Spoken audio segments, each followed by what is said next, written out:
Потегляме от Видин, град на Дунав и наследник на римска Бонония, чието музей пазят ценни артефакти от различни епохи. От тук тръгва нашият маршрут по стъпките на Римската империя.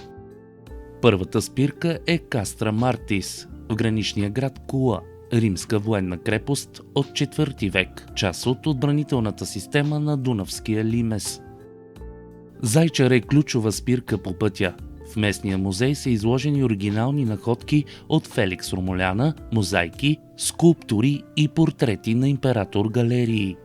Последните километри водят към един от най-значимите археологически обекти в Югоизточна Европа – Феликс Ромуляна, императорския дворец на Галерий.